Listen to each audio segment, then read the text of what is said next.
अंगराज!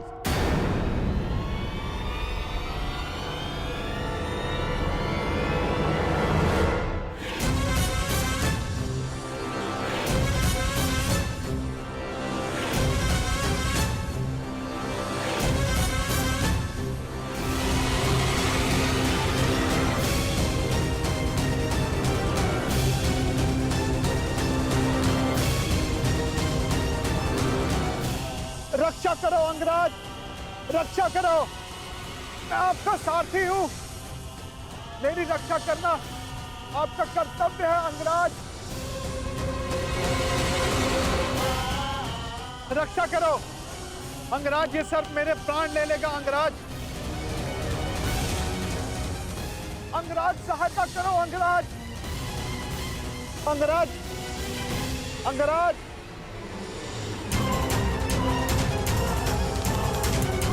अंगराज, ये सर्प अपनी कुंडली कसता जा रहा है अंगराज।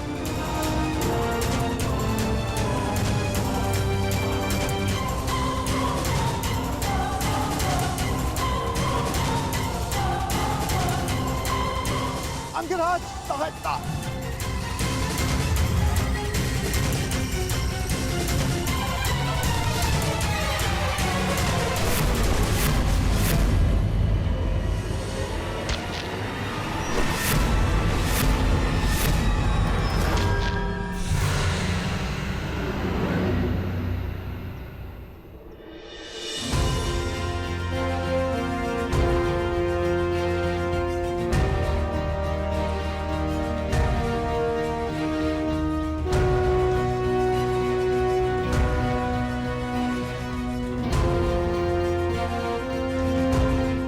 ठीक हो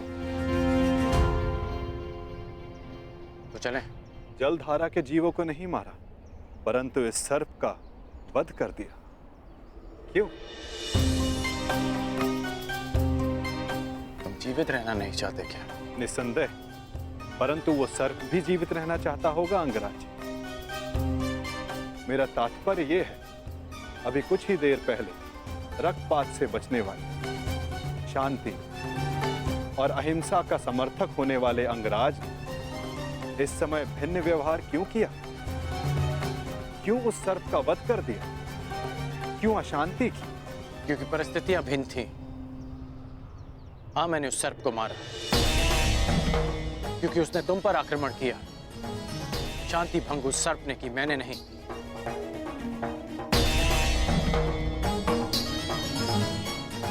अब आपकी शंका दूर हो गई हो तो चले अंगराज। शंका तो तुमने प्रस्तुत की है, परंतु समाधान तो आपके लिए है अंगराज।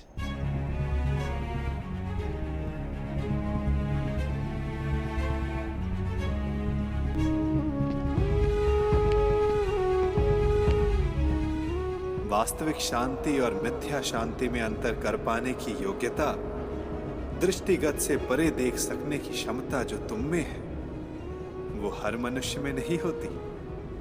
मैं प्रभावित हुआ।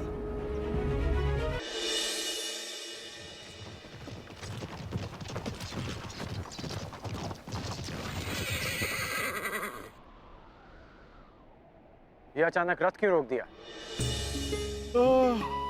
निद्रा का अनुभव हो रहा है अंगराज। तो यहाँ मेरे स्थान पर आने का कष्ट कीजिए, रथ मैं स्वयं चला लूंगा। मैंने कहा कि निद्रा का अनुभव हो रहा है, ये नहीं कि सोना है। हाँ, तनिक कुछ खा लूंगा तो स्फूर्ति अवश्य आ जाएगी।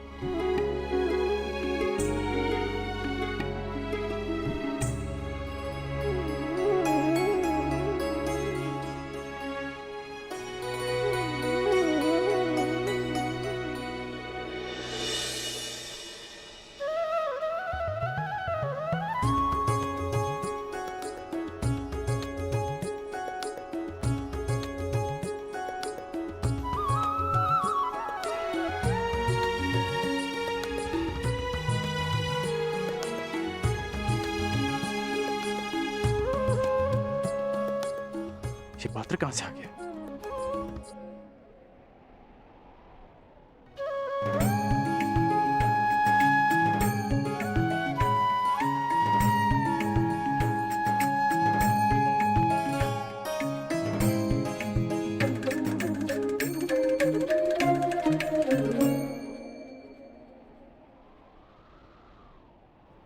आपके मन का ये प्रश्न भी मैंने पढ़ लिया अंगराज।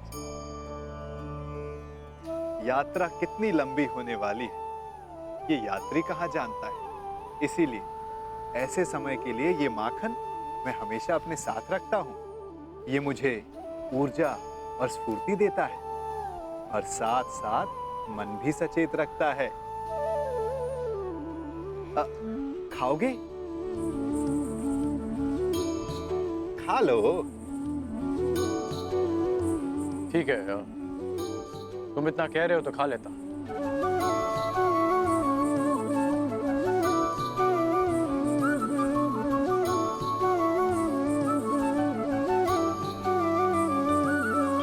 कहा था ना स्फूर्ति मिलेगी। थोड़ा और मिलेगा? हाँ, ये केवल मेरा है, परंतु आप सहयात्री हो इसलिए बांट लेता हूं।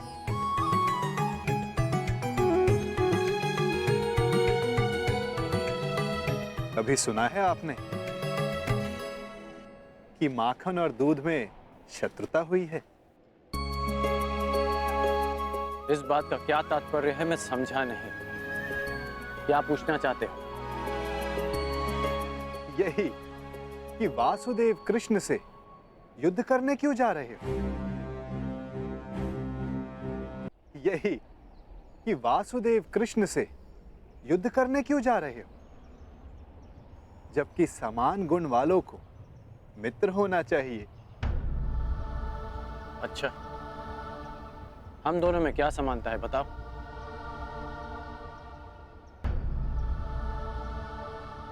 एक बालक जिसको जन्म किसी और ने दिया, पाला किसी और ने, जो बालपन से ही अन्याय और अधर्म से लड़ता आया हो, जिसका लक्ष्य अन्याय का नाश है, जिसने प्रेम किसी से किया और विवाह किसी और से करना पड़ा, और अब धर्म संस्थापन के लिए अथक परिश्रम कर रहा है। अब आप ही बताओ, क्या ये समानताएं नहीं है? कुछ असमानताएं भी हैं हमारे बीच। कैसी असमानताएं अंगराज? कृष्ण को जन्म किसी और ने दिया और पाला किसी और ने, परंतु मुझे मेरे सगे माता पिता ने पाला है। निसंदेह, परंतु लक्ष्य दोनों का समान है। इसीलिए इस यात्रा में एक दूसरे का सहायक होना चाहिए, विरोधी नहीं। कदाचित हम दोनों एक ही पक्ष में होते हैं। यदि मैं जरासंध को वचन नहीं देता कि मैं कृष्ण के विरुद्ध उनकी सहायता करूंगा। युद्ध में सम्मिलित होने का वचन दिया है या कृष्ण के विरुद्ध युद्ध करने का अंगराज? मैं समझा नहीं।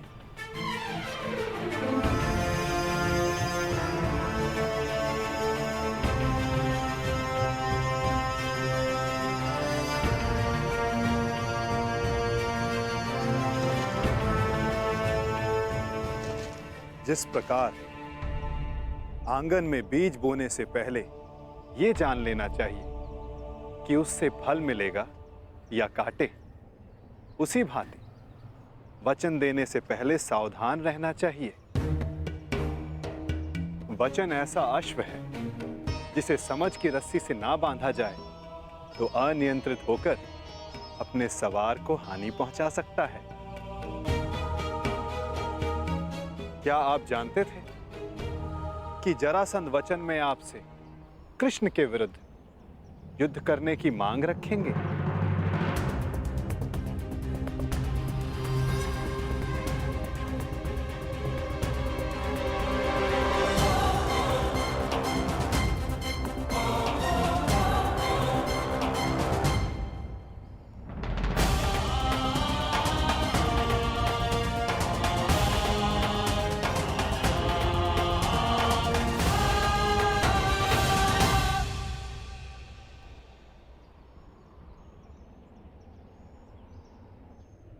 मैंने अपना कार्य पूरा किया अंगराज। आपको समय पर युद्ध क्षेत्र पहुंचा दिया मैंने।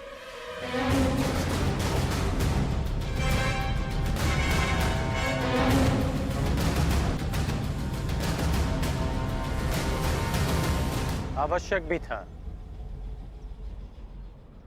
क्योंकि हम दोनों के यहां आने से पूर्व युद्ध प्रारंभ नहीं हो सकता था। तो आपको लगता है कि जरासंध आपके बिना युद्ध नहीं करेगा? मेरे बिना जरासंध युद्ध प्रारंभ कर सकता है,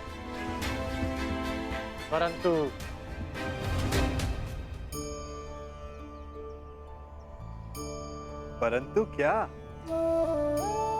कहे दीजिए अंगराज।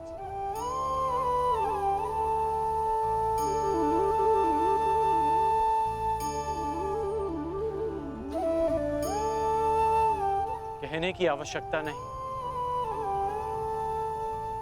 सारथी हैं आप, सचेत भी हैं,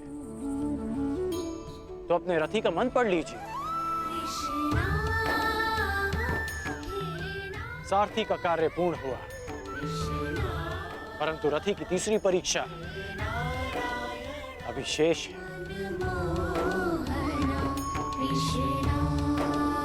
तीसरी परीक्षा? ये क्या कह रहे हैं आप अंगराज?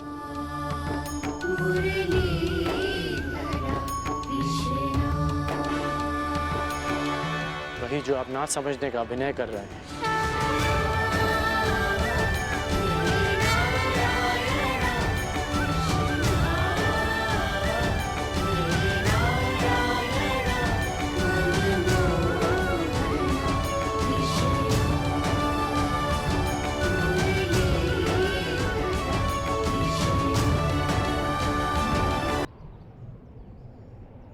तीसरी परीक्षा?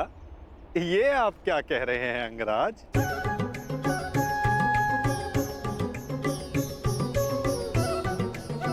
वही जो आप ना समझने का अभिनय कर रहे हैं।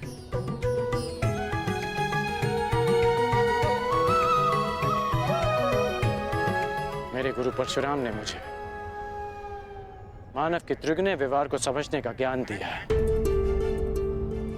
मानव का व्यक्तित्व राज, सत्व और तम गुणों के संतुलन से बनता है।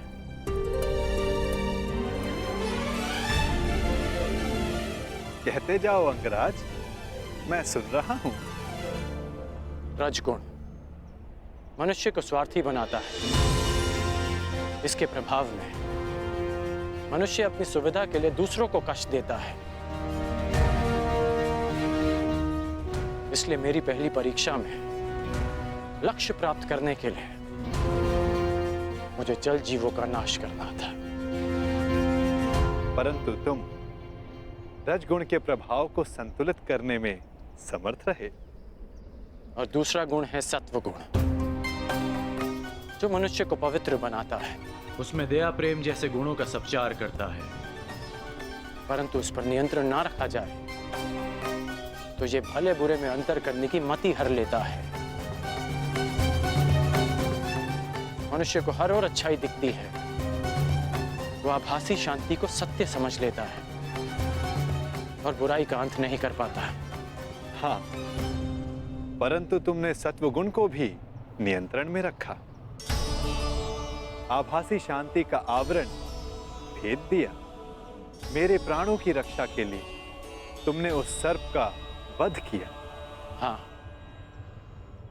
और अब मैं तीसरी परीक्षा की प्रतीक्षा कर रहा हूं, तमोगुण की परीक्षा।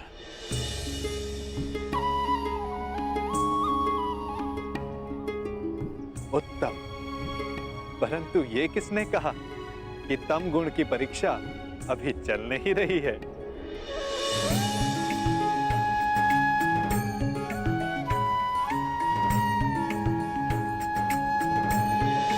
तमोगुण अंधकार के भांति हमें भ्रमित कर देता है। ठीक कहा आपने कि तमोगुण की परीक्षा इस यात्रा के साथ ही प्रारंभ हो गई थी। इस यात्रा के प्रारंभ में ही मेरे सामने एक भ्रम का, एक माया का आवरण बनाया गया। परीक्षा ये थी कि मैं इस आवरण के पार देख पाऊंगा या नहीं। अति सुंदर। तो कुछ देख पाए अंगराज?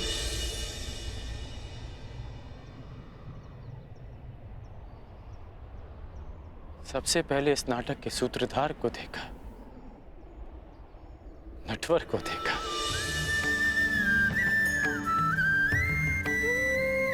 फिर उसे भी देखा जिसकी मुरली की धुन पर पूरी प्रकृति नाच उठती है। मुरलीधर को देखा, फिर उसे देखा जो जीवन से ज्ञान उस भांति मथ लेता है जैसे दूध में से माखन। माखन चोर को देखा,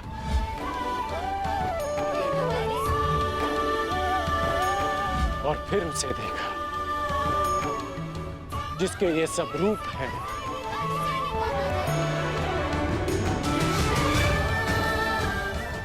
वासुदेव। मैंने वासुदेव को देखा।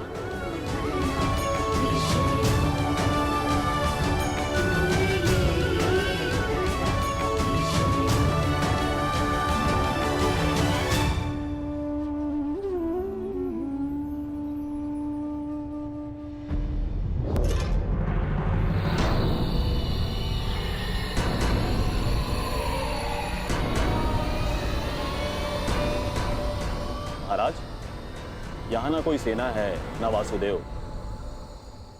कहीं वासुदेव ने समर्पण का मन तो नहीं बना लिया? नहीं, यदि समर्पण करना होता तो वो कर्ण को अपने साथ नहीं ले जाता। कृष्ण या तो युद्ध करेगा या फिर से कोई छल। यही जानना चाहता था कर्ण कि तीनों गुणों के प्रभाव को नियंत्रित कर सकने की क्षमता तुम में है या नहीं। मैं संतुष्ट हुआ। इस जीवन में मैंने तुमसे अधिक विलक्षण पुरुष नहीं देखा। सूर्य देवता है, पर मनुष्यों में सूर्य तुम हो कर्ण। धन्य है तुम्हारी माता, धन्य है तुम्हारे पिता।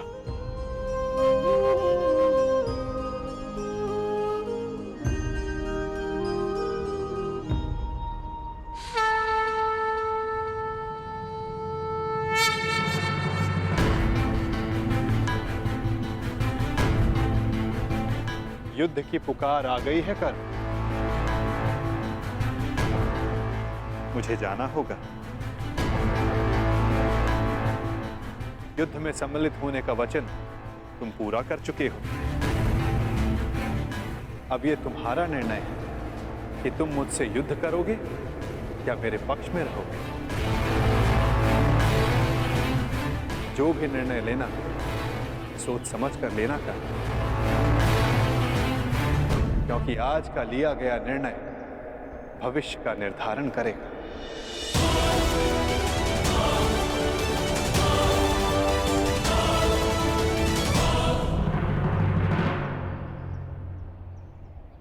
कृष्ण, रणछोड़! कहाँ है तू? फिर से रण छोड़कर भाग गया।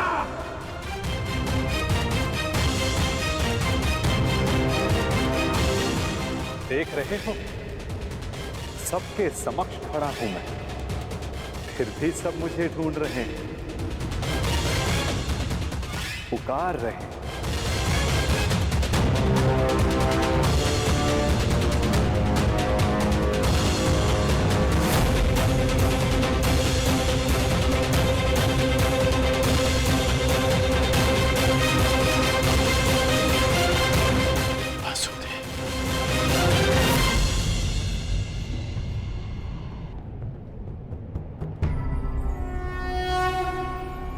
यदा यदा हि धर्मस्य ग्लानिर्भवति भारत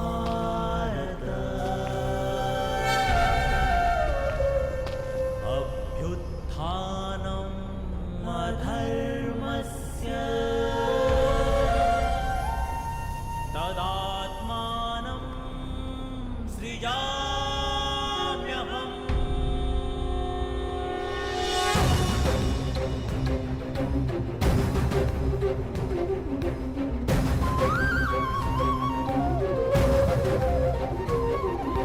यदा यदा हि धर्मस्य ग्लानिर्भवति भारत अभ्युत्थानमधर्मस्य तदात्मानं सृजाम्यहम्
गोविंद हरे